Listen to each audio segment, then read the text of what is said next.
ഒരു ഭാഗത്ത് വ്യാജ ID കാർഡ് പ്രതികൾ ഒരു വശത്ത്, അപ്പോൾ ഇടതും വലതുമായി. അപ്പോൾ ഇടതുവശ അല്ലെങ്കിൽ വലതുവശത്ത് വ്യാജ ID കാർഡ് നിർമ്മാണ സംഘം. അതോടൊപ്പം തന്നെ BJP ജയിക്കാതിരിക്കാൻ ഞങ്ങൾ വോട്ട് ചെയ്യൂ എന്ന് പറഞ്ഞുകൊണ്ട് SDPI, അത് BJPയുടെ ഹിന്ദു വർഗീയതയ്ക്കെതിരായി SDPI ആണ് കോൺഗ്രസ് ഇപ്പോൾ രംഗത്തിറക്കിയിരിക്കുന്നത്. ഇങ്ങനെ പല രൂപത്തിലുള്ള ഒരു തികച്ചും ഒരു തെരഞ്ഞെടുപ്പ് രംഗത്ത് നാം ഒന്നും കാണാത്ത ഒരു പ്രവർത്തന രീതി ഇപ്പോൾ UDFും BJPയും നേതൃത്വം കൊടുക്കുന്നു. നമുക്കറിയാലോ, അടുത്ത ദിവസങ്ങളിലായി നമ്മൾ കണ്ടതാണ്.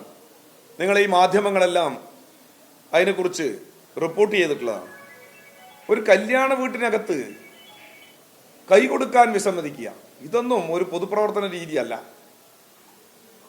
ഇപ്പോൾ ഞാനിത് എടുത്ത് പറയാൻ കാരണം, കല്യാണ വീട്ടിനകത്ത് കൈ കൊടുക്കാതെ പോയതും ഇതെല്ലാം മാധ്യമങ്ങൾ നന്നായി പറഞ്ഞ കാര്യമാണ്. ഇപ്പോൾ 2 ദിവസം മുമ്പാണ് ഈ കൽപ്പാത്തി ഉത്സവത്തിലെ ക്ഷേത്രവുമായി ബന്ധപ്പെട്ട് ആ ദർശനത്തിന്, അമ്പല ദർശനത്തിന് പോയിട്ടുള്ള ഇടതുപക്ഷ ജനാധിപത്യ മുന്നണിയുടെ സ്വതന്ത്ര സ്ഥാനാർത്ഥി അവിടെ പ്രസാദം വാങ്ങി കഴിക്കുകയായിരുന്നു. ആ സമയത്താണ് UDF സ്ഥാനാർത്ഥിയുടെ ഒരു ക്രൂരമായ ഒരു നോട്ടം. ആ ഫോട്ടോ കണ്ടാൽ തന്നെ അറിയാം. ഇപ്പോൾ നിങ്ങൾക്കെല്ലാം ഒരു പുതിയ രീതിയാണല്ലോ മാധ്യമങ്ങൾക്ക്, നടക്കുന്നതും ഇരിക്കുന്നതും മുഖഭാവവും എല്ലാം, അതായത് ബോഡി ലാംഗ്വേജ് നോക്കി വാർത്തകൾ പറയുന്നവരാണ് മാധ്യമങ്ങൾ. ആ ഫോട്ടോ കണ്ടാൽ ആ നോട്ടം തന്നെ ഒരു ക്രൗര്യം നിറഞ്ഞ നോട്ടമാണ്. എങ്ങനെയാണ് ഒരു പൊതുപ്രവർത്തനത്തിന് നേതൃത്വം കൊടുക്കുന്ന ആളുകൾക്കെല്ലാം ഇങ്ങനെ കഴിയുന്നത് എന്നാണ്. ഒരു ഘട്ടത്തിൽ കൈ കൊടുക്കുന്നില്ല, പേര് വിളിച്ച് പിറകെ പോകുമ്പോൾ വളരെ മോശപ്പെടുത്തി അവഗണിച്ച് മുന്നോട്ട് പോകുന്നു. ക്ഷേത്ര ദർശനത്തിൽ ഭക്തിയോടുകൂടി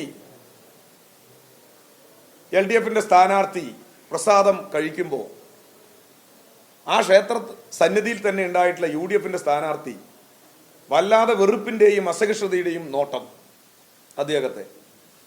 എങ്ങനെ ഇവർക്കെല്ലാം നമ്മുടെ കേരളീയ സമൂഹത്തിൽ ഒരു പൊതുപ്രവർത്തനത്തിന് നേതൃത്വം കൊടുക്കാൻ കഴിയുന്നു എന്നുള്ളതാണ്.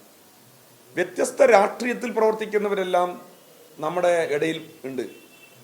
വ്യത്യസ്ത രാഷ്ട്രീയത്തിൽ പ്രവർത്തിക്കുന്നവർക്കെല്ലാം ഒരു നന്മ എന്നുള്ളത് ഇത്തരം രാഷ്ട്രീയ വ്യത്യാസമില്ലാതെ പെരുമാറുകയും ബഹുമാനിക്കുകയും ചെയ്യുമ്പോഴാണ്. പക്ഷെ എന്നാൽ ഇവിടെ കേരളത്തിൽ ഒരു പുതിയ രീതി, ഒരു രാഷ്ട്രീയ പ്രവർത്തന രീതി ഇപ്പോൾ ഇൻട്രൊഡ്യൂസ് ചെയ്യുകയാണ്. അത് VD സതീശന്റെ നേതൃത്വത്തിലാണ്. VD സതീശൻ പൊതുവെ എല്ലാവരോടും ധിക്കാരവും അഹങ്കാരത്തോടു കൂടിയിട്ടാണ് പെരുമാറുന്നത്. ആ ധിക്കാരവും അഹങ്കാരവും കുട്ടി സതീശന്മാർക്ക് പകർന്നു കൊടുക്കുകയാണ്. ആ കുട്ടി സതീശന്മാരുടെ ഈ പ്രവർത്തനം ഒരിക്കലും കേരളത്തിലെ ജനങ്ങൾ അംഗീകരിക്കില്ല, പാലക്കാട് ജനതയും അംഗീകരിക്കില്ല. അത്തരത്തിലുള്ള ഒരു നമുക്കൊന്നും ചേരാത്ത ഒരു പൊതുപ്രവർത്തന രീതി കൂടി ഇപ്പോൾ നാം അടുത്ത ദിവസങ്ങളിലായി കണ്ടുവരികയാണ്.